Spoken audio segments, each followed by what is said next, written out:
Hola chicas, hola chicos. Días pasados les hemos subido al campus la bibliografía, que es el soporte para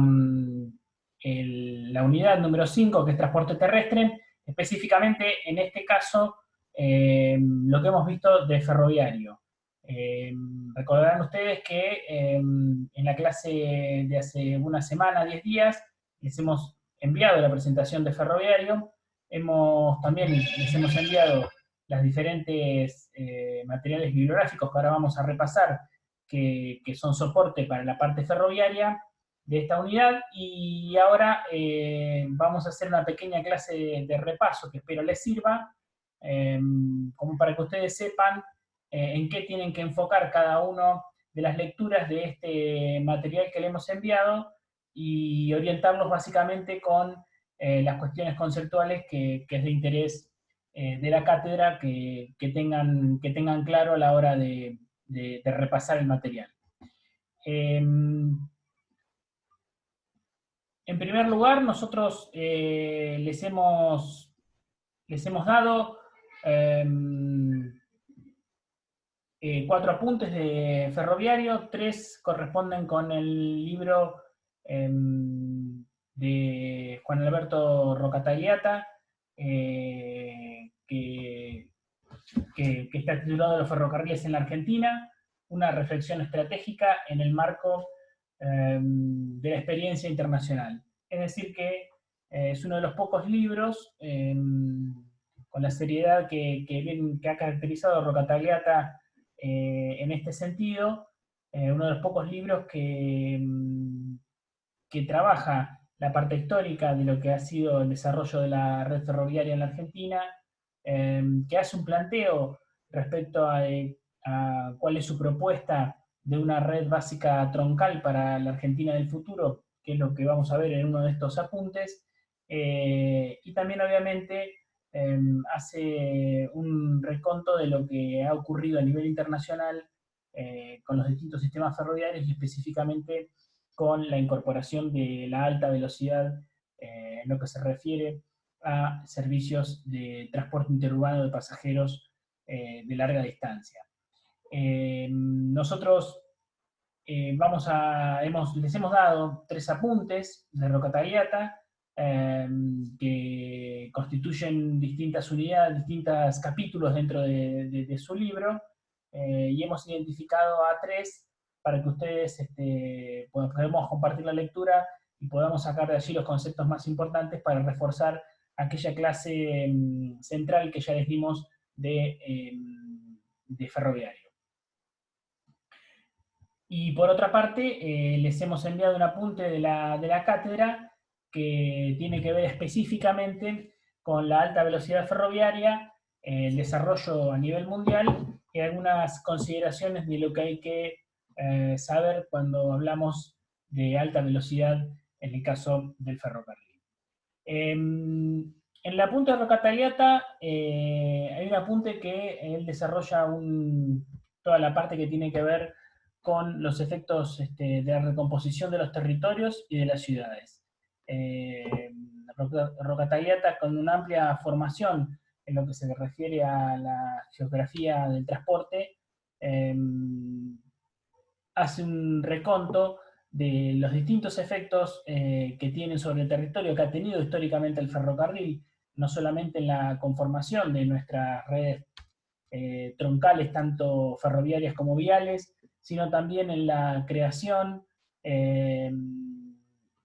muchísimos pueblos alrededor del interior de la República Argentina, y también en los distintos efectos que ha tenido en la zona metropolitana de Buenos Aires el desarrollo del ferrocarril en los albores del transporte. En este sentido, la idea de este apunte es básicamente que sepan el contexto en el cual se va desarrollando últimamente el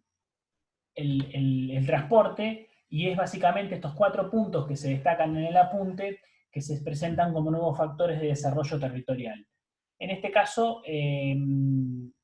primer punto está mezclado tanto lo que es pasajeros con cargas o mercancías, pero igual tiene un impacto en ambos, cualquiera de las cuatro factores, porque interactúan entre sí. Este primer factor es el nuevo rol de las cadenas de comercialización, con pérdidas de importancia en los requisitos de densidad y proximidad, ¿sí? En donde prevalecen las relaciones de conexión. Importan importancia de las redes de transporte y la comunicación. Básicamente en este punto, Rocca Tagliata lo que quiere decir es se han achicado los espacios porque la velocidad del transporte y la eficiencia del transporte ha mejorado muchísimo, por eso la importancia del concepto de redes, y se han dejado de tener en cuenta, ya no son requisitos la densidad y la proximidad. ¿Qué se refiere con esto? Se refiere a lo básico que está ocurriendo en el comercio internacional, en donde uno puede traer de China, del otro lado del mundo, algo tan pequeño y puede llegar en tiempo y forma como no ocurría en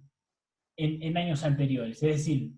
cuando habla de la pérdida de la importancia del requisito de densidad y proximidad, significa que el comercio ya no necesita de estos requisitos para desarrollarse, que el comercio es muy minucioso y que conforma cadenas de comercialización que son efectivamente las nuevas redes de transporte y en este caso de comunicación para su comercialización. A eso se refiere básicamente en este primer punto. En el segundo, un incremento generalizado de la movilidad con nuevos comportamientos sociales y espaciales. Básicamente, ha habido un aumento de la movilidad en los últimos años en el mundo. Esto tiene que ver básicamente con la incorporación,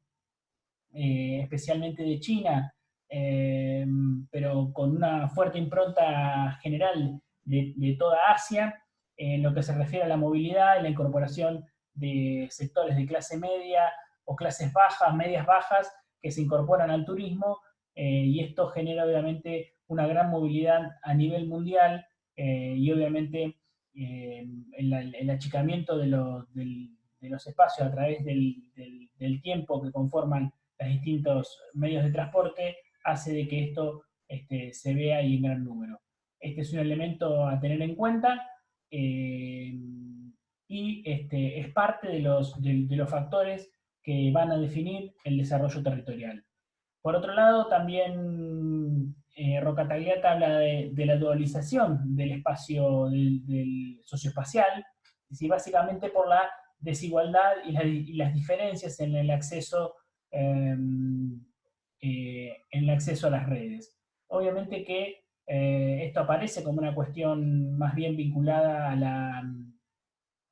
la brecha de accesibilidad que existe entre ciertos sectores sociales, y esto es un elemento que también es uno de los factores que va a incidir fuertemente en los desarrollos territoriales. Y por último, un profundo cambio en los gestores, tanto públicos como privados, de las diferentes redes y servicios. En este sentido, la dinámica empresarial también ha ganado a distintos sectores del Estado, los diferentes modelos de explotación o diseños de unidades de negocio que han llegado no solamente en el sector privado, que es su creador, pero básicamente ya al Estado, genera un dinamismo que está produciendo importantes cambios en quienes tienen decisión y son gestores, en este caso, de las redes y de servicios,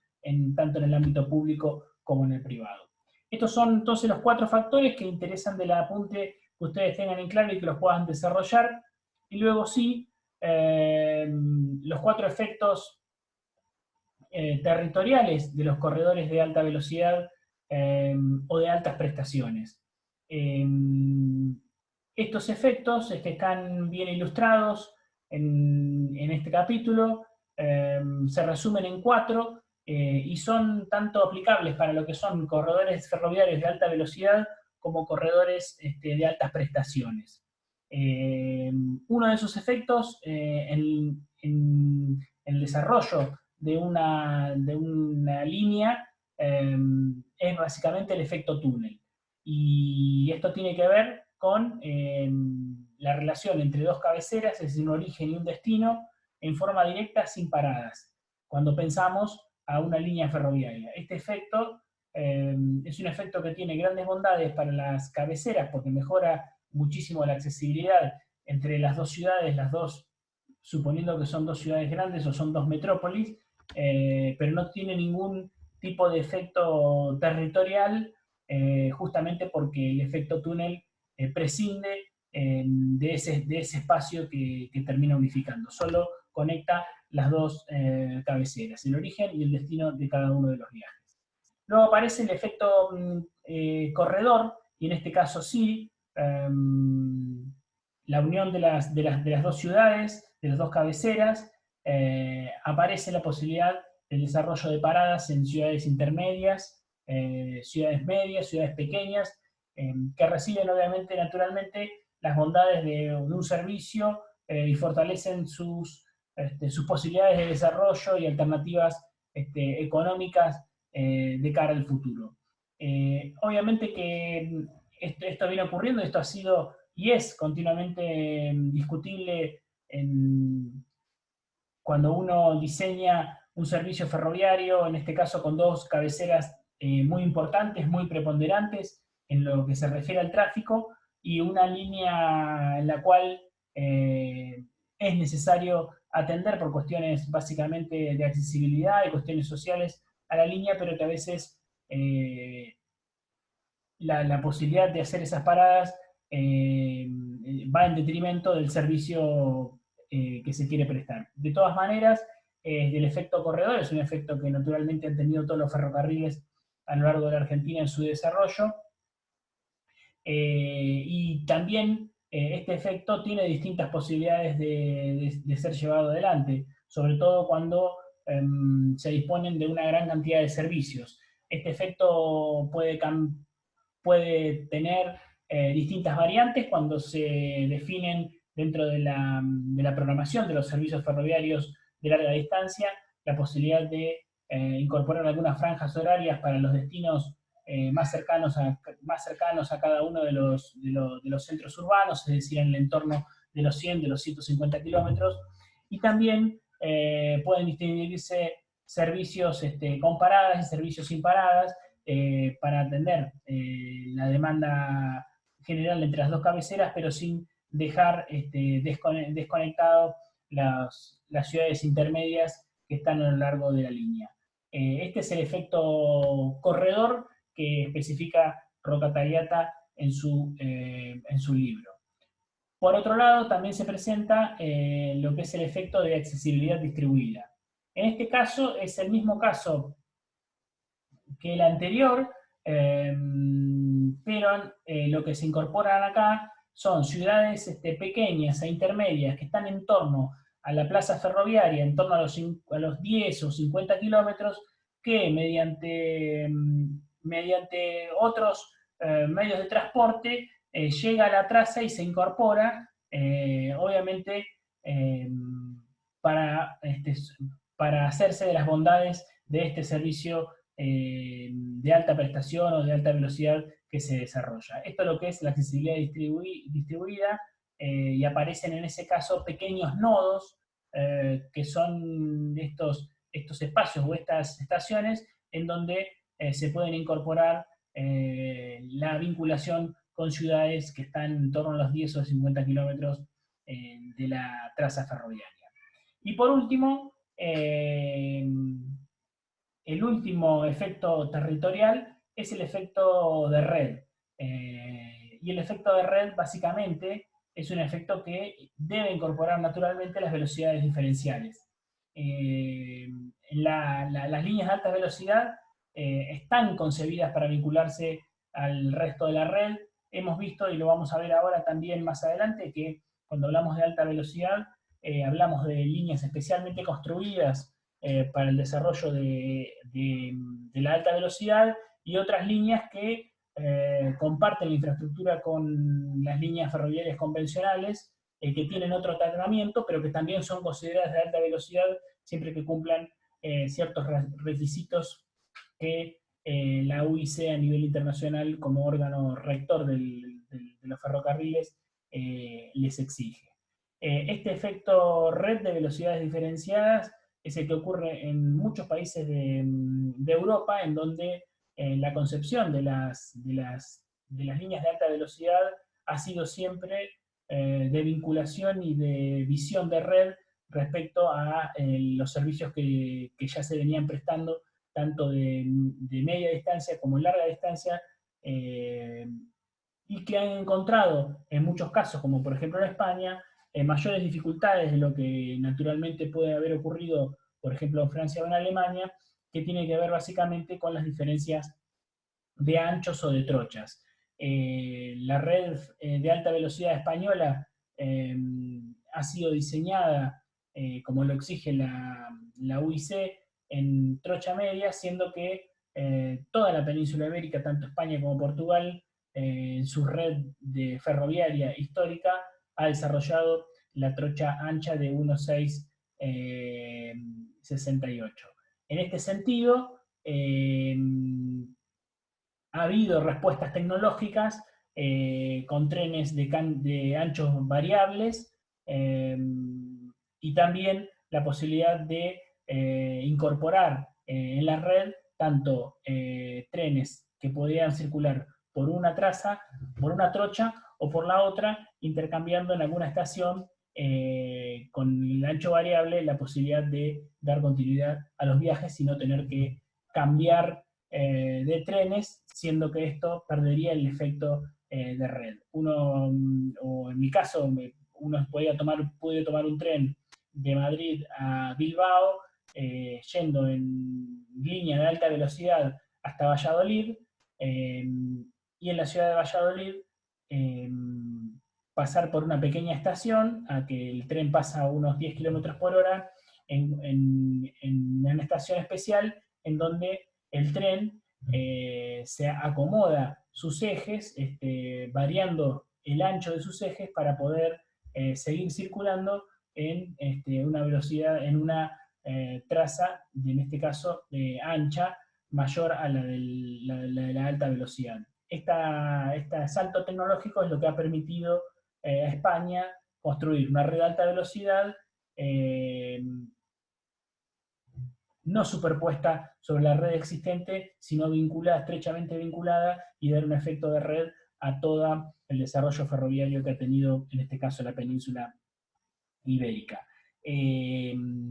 Así, cuando ahora veamos lo que Roca Tagliata nos plantea en términos de una red básica troncal para la República Argentina, también están concebidos distintos tipos de prestaciones para distintos tramos, pero sin perder la idea del efecto de red, que es lo que sustancialmente y territorialmente no debe perder cualquier desarrollo de transporte. De la punta de Roca Tagliata anterior, entonces vimos estas dos cuestiones, los efectos territoriales y los nuevos factores de desarrollo como elementos fundamentales que ustedes concentren conceptualmente cuando aborden esta lectura. Por otra parte, hemos visto les hemos acercado también un apunte en donde, también de Roca Tagliata, en donde se hace un planteo respecto a los servicios de trenes turísticos. Y en este caso lo más importante para nosotros es acompañar, y quizás críticamente, al menos en mi caso, la mirada sobre los trenes turísticos y cómo identificarlos. Para eso, Roca Tagliata toma una clasificación existente ya desde el 2001, en donde se definen en los trenes turísticos de cinco formas, de 5 miradas. Siempre ha habido confusión de cuándo un tren es turístico, cuándo no lo es, y en este sentido estas 5 categorías intentan explicar las particularidades que cada uno de los casos puede tener, y vamos a dar ejemplos específicos, especialmente de la Argentina, como para dilucidar qué es lo que nos está diciendo Roca Tagliata. Las 5 categorías son trenes logísticos turísticos, trenes de interés turístico, trenes de paseo, trenes semiturísticos y finalmente trenes turísticos. Estas 5 categorías que van de menor a mayor se diferencian básicamente de lo que son los trenes convencionales. En este caso, los trenes logísticos turísticos son trenes convencionales en donde hay una fuerte demanda de turismo. Se suele decir, por ejemplo, que el tren a Mar del Plata es un tren turístico. Bueno, ahí es donde entramos, o conceptualmente nosotros tenemos que hacer un abordaje diferencial de este tipo de cuestiones y en realidad el tren a Mar del Plata o el tren a Pinamar o a Miramar en su momento cuando llegaban a estas ciudades balnearias, no son trenes turísticos, son trenes convencionales en donde hay un fuerte componente de la demanda de movilidad que está vinculada al turismo. Y obviamente aparecen cuestiones como si aparece en la ramala Mar del Plata, con una acentuada estacionalidad justamente por la demanda turística. Es decir, son trenes convencionales en donde un alto componente de esa demanda es un componente que tiene que ver con el turismo y específicamente estacional. Pero no dejan de ser trenes convencionales, no son para nosotros trenes turísticos, son trenes convencionales en donde hay una fuerte demanda turística en la movilidad de ese corredor.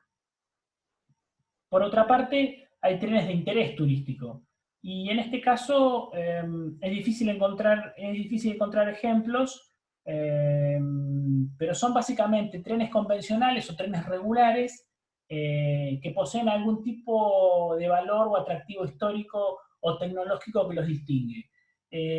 Para nosotros, en el corredor de Mar del Plata, Plaza Constitución, este ha sido el caso del tren del Marplatense, que ya hace unos años no corre más, eh,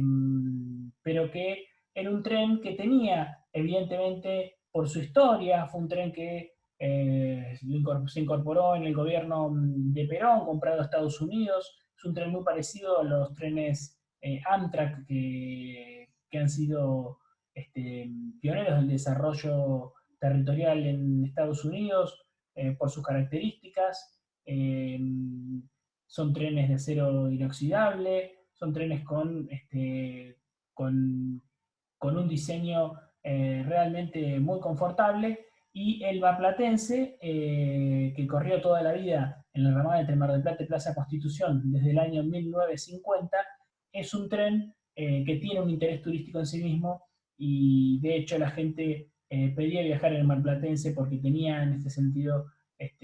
un interés por el atractivo histórico de lo que significaba ese tren para los argentinos. Ese sería el caso de la categoría que hemos puesto como tren de interés turístico. Después aparece una tercera categoría que no debemos dejar de lado, que son los trenes de paseo, que son básicamente los trenes de recorrido corto, generalmente dentro de una propiedad privada o dentro de un espacio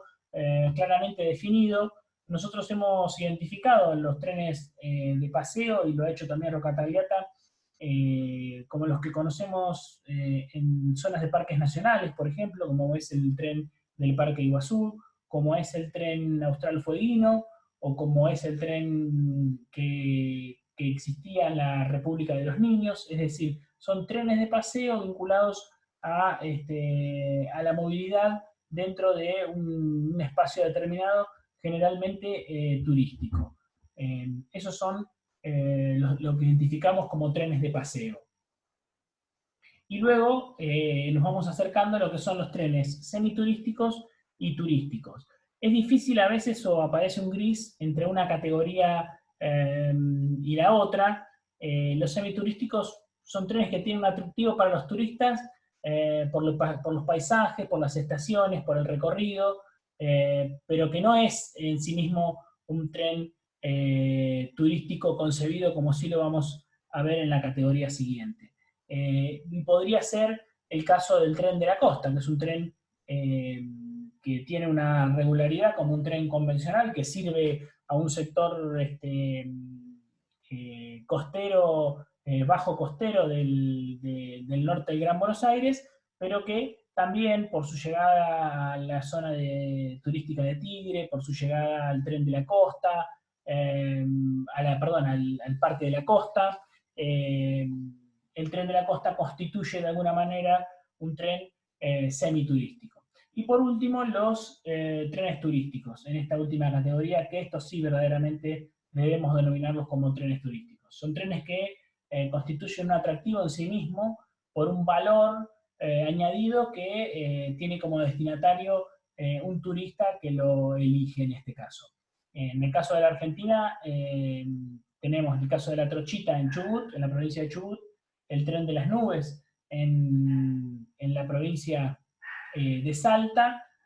como trenes específicamente turísticos diseñados especialmente para atender una demanda de viaje en torno a los 100 kilómetros y que constituyen en sí mismo tanto el tren como el paisaje y su recorrido una propuesta turística y de hecho es comercializado en estos términos. Roca Tagliata pone también entre los trenes turísticos el tren de las sierras, que es un servicio que está incluido con un tren convencional regional dentro de lo que es Trenes Argentinos. Es un bonito servicio que pasa por lugares muy, muy lindos, pero que a mi juicio no es un tren específicamente turístico, no es comparable con el caso de la Trochita o el tren de las nubes, es un servicio regular, que atraviesa un gran sector del Valle de Punilla y la ciudad de Córdoba, para lo cual me parece que si bien es un tren que se los puedo recomendar como paseo, no deja de ser es una alternativa más que importante para la cantidad de gente que se vincula entre Córdoba y las distintas localidades y ciudades que están en el Valle de Punilla. Esto es lo más importante, lo que ustedes tienen que tener en cuenta es esta categorización y de la lectura de este capítulo de Roca Tagliata y esta categorización es que creemos que pueden incorporar conceptualmente estas diferenciaciones y hacer una lectura inclusive crítica de lo que ahí está planteado. También les hemos acercado un tercer apunte de Roca Tagliata que tiene que ver con una propuesta que hace el autor de este libro sobre un sistema interurbano de transporte de pasajeros y el diseño de una red ferroviaria troncal básica para la República Argentina. Hemos hablado en las presentaciones anteriores el retroceso que ha tenido la red ferroviaria en la Argentina, en muchos casos un retroceso que es similar al que ha ocurrido a nivel internacional y producto básicamente de la competencia que el transporte automotor ha tenido en la Argentina y en el mundo, pero en este caso la mayoría de los países han tenido una política de desarrollo ferroviario interurbano, la han sostenido en el tiempo, se han incorporado con las nuevas tecnologías, cosa que la Argentina todavía no ha dado ese paso, y esa red troncal básica es todavía un anhelo que, si bien de alguna manera se han recuperado servicios ferroviarios, como lo hemos dicho anteriormente, si bien se han recuperado muchos servicios ferroviarios importantes, todavía no se han hecho las inversiones necesarias como para sostener esos servicios básicamente en competencia con el resto de los modos de transporte. En este apunte, Roca Tagliata define objetivos claros respecto de esa red, que los he copiado acá, y son objetivos que básicamente tienen que ver con lo territorial, con los efectos territoriales que esa red troncal básica debe tener para su desarrollo. Son todos estos que están acá explicados: integrar y articular el territorio, reduciendo el espacio-tiempo, lo cual además naturalmente es una política de transporte y es un objetivo necesario para cualquier inversión que lleve adelante, en este caso, el Estado. Obviamente también esta red troncal básica tiene por objetivo descargar, en términos de intensidad de tránsito, las principales rutas del país, los principales corredores, sacando pasajeros de esas rutas para ponerlos dentro del sistema ferroviario, obviamente, con un efecto que tiene que ver básicamente con la disminución de los accidentes de tránsito viales, también con el fortalecimiento de los principios de accesibilidad y conectividad con el sistema urbano nacional e intermetropolitano, también lograr una inscripción espacio funcional del sistema de transporte del ferrocarril en particular, fortalecer la cohesión social y territorial. Bueno, toda una serie de objetivos que es importante que los tengan en claro, sobre todo por que son objetivos que tienen que ver básicamente con la potencialidad que el ferrocarril tiene y ha tenido históricamente, que es su capacidad de cohesión social, su capacidad de accesibilidad a los distintos territorios. En ese diseño de una red troncal básica para larga distancia ferroviaria en la Argentina que plantea Roca Tagliata, se propone reorganizar y reconstruir a partir de un mapa los distintos corredores ferroviarios que identifica como prioritarios y que van a ser parte del diseño de esta red, que si mal no recuerdo, se establecen algo más de 8.000 kilómetros de vías. Para el diseño y la reorganización de esa red, se definen dos estrategias claras y se deja abierto un camino a una tercera opción, que sería la alta velocidad para algunos corredores especialmente. El diseño de esa red tiene una red para servicios de altas prestaciones o trenes de velocidad media, y esto estamos hablando sobre el umbral de los 160 km por hora. En la actualidad no hay trenes en la Argentina que superen los 120 km por hora, y estamos hablando específicamente de algunos tramos de la vía entre Mar del Plata y Plaza Constitución, que son operables a 120 km por hora.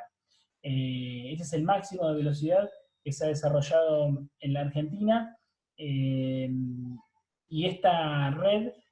se pretende reorganizar sobre la base de servicios, en este caso de altas prestaciones o velocidades medias, sobre un umbral de 160 km por hora. Es decir que aún para el ramal entre Mar del Plata y Plaza Constitución va a haber que hacer una inversión importante para desarrollar velocidades de 160 km por hora en esta red troncal. También se define en esta reconstrucción del sistema ferroviario en Argentina una red de servicios convencionales de 100 a 120 km por hora. Y eso tiene que ver básicamente con la puesta a punto y el mejoramiento de gran parte de la red para llevarla a velocidades de 100, 120 km por hora, que son específicamente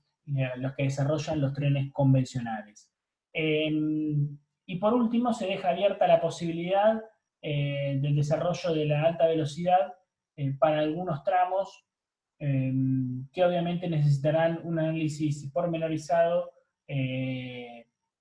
sobre todo tratándose de la alta velocidad y obviamente el impacto en términos económicos que tiene una inversión de este tipo. Obviamente que esta visión que desarrolla Roca Tagliata la desarrolla sobre una red, es decir que para distintas combinaciones aparecen una cierta identificación con un tren con ciertas características, y lo que va cambiando son las velocidades de la vía para cada uno de los tramos. En este momento se están llevando adelante servicios diarios entre Buenos Aires y Rosario, Retiro Rosario, y Buenos Aires y Mar del Plata. servicios semanales a Córdoba, a Tucumán, a Bragado, a Junín y a Bahía Blanca. La idea de esta propuesta que hace Roca Tagliata y que ya tenía su base en un documento muy conocido para el transporte que fue CIMOP, que tenía una perspectiva y un horizonte al año 2026. Esa fue la base de este libro, en donde se desarrolla esta red de transporte interurbano de pasajeros, en este caso ferroviario. Los corredores que Roca Tagliata identifica como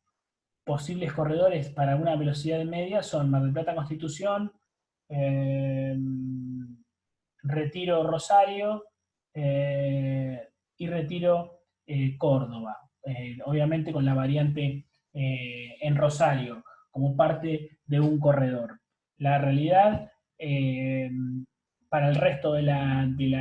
red, están diseñados servicios convencionales de 100 a 120 km por hora. Y se deja abierta la posibilidad de que con estudios destacados, especialmente que tengan que ver con una justificación comercial de este tipo, la posibilidad del desarrollo de la alta velocidad. Durante el año 2007-2008 hubo un intento de presentación de un proyecto de alta velocidad para el ramal entre Mar del Plata y Plaza Constitución, y posteriormente tomó fuerza un proyecto de alta velocidad también para Retiro Rosario. La realidad de lo que Roca Tagliata va explicando en su apunte es que la Argentina debe dar algunos pasos previos a pensar en la alta velocidad, que tiene que ver básicamente con la racionalización de una línea, de una red ferroviaria de larga distancia, pero básicamente con encontrar un umbral de inversiones que tengan que ver básicamente con las posibilidades, no tan solo de los presupuestos del país, sino también con las realidades comerciales que cada uno de estos servicios se pueden presentar dentro de la red. Para lo cual, esta propuesta parece una propuesta sensata, parece una propuesta coherente con estas dos cuestiones centrales que tienen que ver con lo presupuestario y básicamente con lo comercial. Por último, le hemos acercado también un apunte de la cátedra que tiene que ver básicamente con la alta velocidad. Lo que hacemos en ese apunte es definir qué es la alta velocidad, que se entiende por alta velocidad ferroviaria. Hacemos un repaso de cómo se ha desarrollado la alta velocidad en distintos países del mundo, o en los principales países básicamente que han tenido algún tipo de desarrollo de alta velocidad, que se han incorporado a esta alternativa. Y por último, revisar un mapeo de las líneas mundiales de alta velocidad, en donde también podemos verificar esta cuestión de la visión de red que todos los países han tenido, y por último, algunos números como para tener una dimensión de lo que es la alta velocidad en el mundo. Básicamente lo que tenemos que entender, lo más importante a entender, es que la alta velocidad no es simplemente un tren que circula a una determinada velocidad que alguien define como alta. Quien define las velocidades es un organismo a nivel internacional de la cual la Argentina es socio, que es la UIC, y en este caso lo define para velocidades de trenes de hasta 200 o inclusive 220 kilómetros para el caso de líneas existentes, mejoradas, y con tráficos mixtos, y para 250 kilómetros las líneas especialmente diseñadas para la corrida de estos servicios. Y en este caso, las infraestructuras que acompañan al diseño de estas líneas son infraestructuras que tienen algunas especificaciones técnicas que no vale la pena remarcar, pero que sí ustedes deben entender que no es el diseño de un ferrocarril convencional, que tienen cuestiones de diseño y de organización que son particulares a lo que es la alta velocidad. También, obviamente, aparece otro elemento importante que son el diseño de los trenes. El material rodante son un conjunto de trenes especialmente diseñados para correr este tipo de servicios. Y por otro lado, la organización de la explotación a partir de las telecomunicaciones y condiciones de operación y equipos también constituyen otro elemento fundamental para tener en cuenta y definir lo que es una línea de alta velocidad respecto de el ferrocarril convencional o el ferrocarril clásico como nosotros lo conocemos.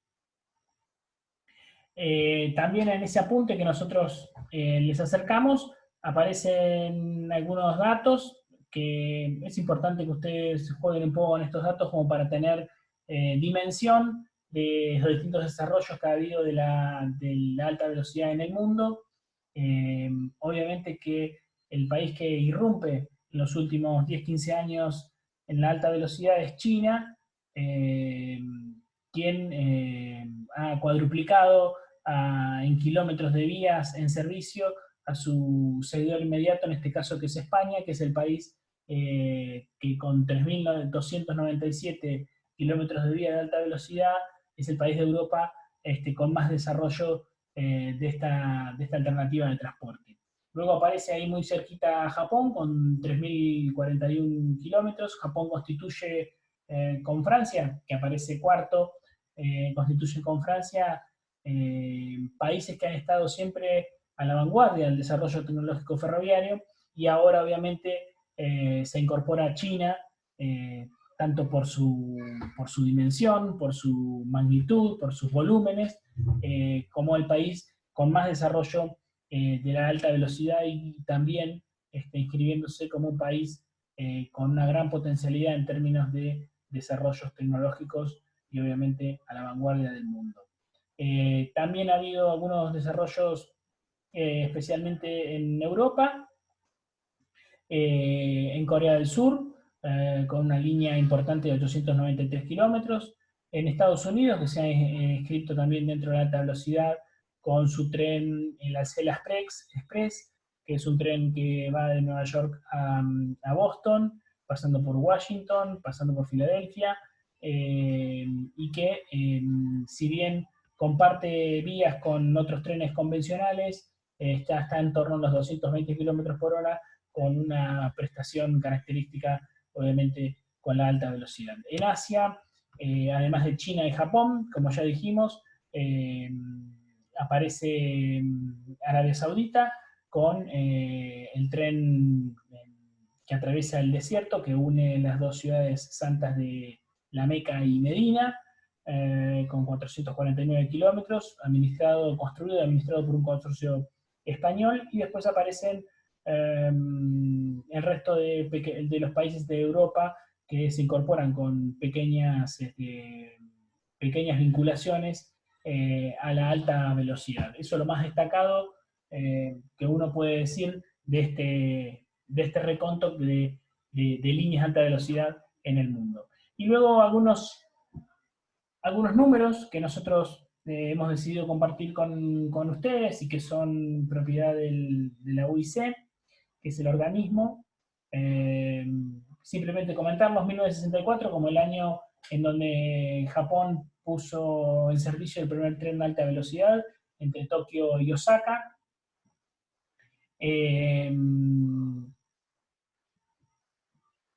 Luego 29.792 es la sumatoria de la cantidad de kilómetros de alta velocidad que hay desarrollados en el mundo por lo menos hasta el 2015, que es el dato que tenemos acá. 3.600 trenes en operación de alta velocidad,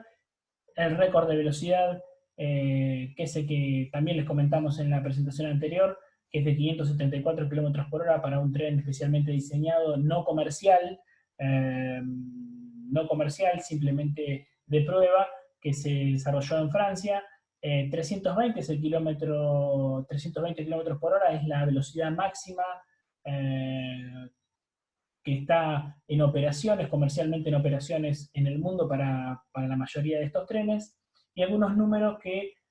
hablan por sí solos de la importancia de los trenes de alta velocidad, especialmente en un país como China. 1.600 millones de pasajeros por año son transportados por la alta velocidad en el mundo, de los cuales la mitad de esos pasajeros, 800 millones de pasajeros, solo son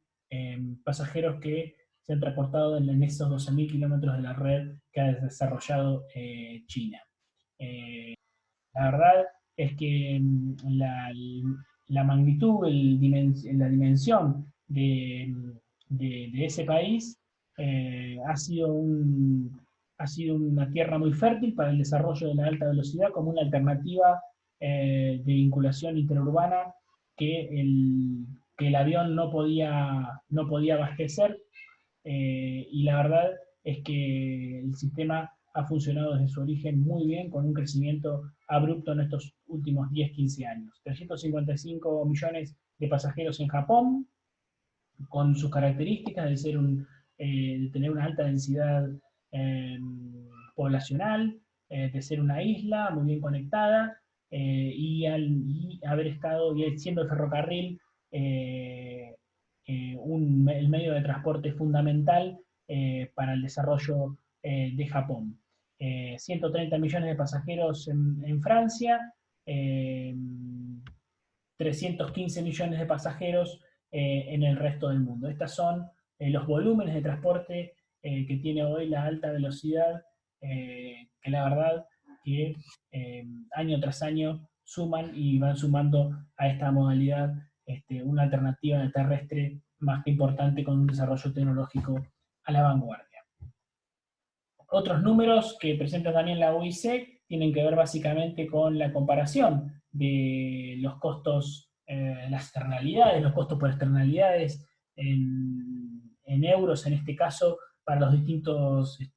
medios de transporte. En este caso vemos la magnitud con la cual tanto el tren saca ventaja respecto al bus como medio de transporte, respecto al avión, y obviamente respecto al auto particular. Esto medido en cuanto a las externalidades, como son los accidentes, la polución aérea, el ruido, el cambio climático y otros costos que se analizan en este caso. Podemos ver cómo el ferrocarril tiene una ventaja comparativa más que importante respecto al resto de los modos de transporte. Y también, obviamente, tanto en la contaminación por dióxido de carbono, ¿sí? Como también por la utilización de las energías. Para un análisis de un tramo como puede ser Madrid y Barcelona, entre Madrid y Barcelona, la UIC hace una comparación en cuanto al consumo de CO2, de combustible, y la generación de gases invernaderos del tipo CO2. En este caso, vemos cómo el ferrocarril saca amplia ventaja tanto al auto particular como al avión, posicionándose en este caso como una alternativa ecológica respecto al resto de los modos de transporte. Es importante también a la hora de hablar de la alta velocidad tener una dimensión de los costos que hoy tiene la alta velocidad en el mundo y reconocidos por su organismo rector. la construcción de un kilómetro de vía nueva de alta velocidad, y esto incluye el valor de la tierra, está entre los 15 y los 40 millones de euros el kilómetro de construcción de vía para la alta velocidad. 90.000 euros es el costo de mantenimiento de un kilómetro de vía de alta velocidad por año. Entre 30 y 35 millones es el costo de un tren de alta velocidad, y 1 millón de euros por año es el costo de mantenimiento de un tren de alta velocidad. Esto realmente da una dimensión, y cuando nosotros hacíamos el planteo, o hacía mejor dicho Rocca Tagliata, y nosotros rescatábamos el planteo de una red troncal básica para la Argentina, en donde debía, atendiendo a la situación de la Argentina, debía ser un planteo coherente con las posibilidades, tanto comerciales como financieras del país. Estos números de la alta velocidad, por más que nos pueden gustar, son números realmente importantes, y que la Argentina tendría una inversión que no se justificaría en términos comerciales. Sobre todo cuando vemos los volúmenes que maneja la alta velocidad en los países en donde se ha desarrollado, nosotros tenemos que pensar que el ramal Mar del Plata-Plaza Constitución, como el corredor con mayor tráfico de pasajeros en la Argentina, llegó a transportar en un año 1.200.000 pasajeros. En este momento, 1 millón de pasajeros se transportan en todo el sistema ferroviario en la Argentina. Y lo tenemos que comparar con 130 millones de pasajeros que tiene Francia en su sistema de alta velocidad. Bueno, estas son también no solamente las posibilidades económicas, sino también la realidad comercial que cada uno de los países tiene que atender en sus demandas de transporte. Por último, en el apunte también aparecen algunos comentarios respecto a la importancia que ha tenido en el desarrollo de las redes de alta velocidad en Europa y en el mundo, la ubicación y el diseño de las estaciones de alta velocidad. Y básicamente la conexión más importante que estratégicamente se plantea para la alta velocidad es la conexión con el sistema aéreo. No pensado solamente en términos de competencia, sino también de complementación. Cuando en el año 2010 gran parte de Europa estuvo paralizado el transporte aéreo por el volcán finlandés durante varios días, y llegó a colapsar prácticamente el transporte aéreo en Europa, porque fue algo imponderable que vino de repente y que no estaba en los planes de nadie. Eso de alguna manera puso sobre la mesa la necesidad de vincular estrechamente el ferrocarril con las distintas terminales aéreas principales de Europa como una alternativa para colapsos del sistema aéreo y para poder dar respuesta en cuanto a volumen y cuanto a magnitud ante una necesidad puntual de vinculaciones interurbanas, al menos dentro de Europa. Las estaciones se plantean básicamente como estaciones modernas, en donde hay una vinculación estrecha no tan solo con los sistemas urbanos de cercanías, sino también con toda la red interurbana de cada uno de los países y en cada una de las capitales del mundo. Con esto repasamos los conceptos fundamentales de los 4 apuntes, los 3 apuntes de Rocca Tagliata y el apunte de cátedra que les hemos enviado. Cualquier duda que tengan nos hace llegar a través de un correo electrónico o a través del foro, y seguramente en los próximos días nos estaremos comunicando por si ha quedado alguna duda respecto a esta unidad de transporte terrestre que hicimos tanto automotor como ferroviario. Así que bueno, espero que les haya servido. Les voy a mandar, además de obviamente subir este video, también les voy a mandar esta presentación por separado para que la puedan manejar con detenimiento, pero es básicamente lo que está en los apuntes y en la bibliografía que nosotros les hemos dado, la cual les pedimos que hagan una lectura, que se detengan en los conceptos que nosotros les hemos dado en esta presentación, pero que hagan una lectura para tener un bagaje y un entendimiento para llegar finalmente a esa cuestión conceptual que tanto nos importa a nosotros. Bueno, muchísimas gracias y nos vamos a estar viendo en las próximas unidades y en la próxima comunicación.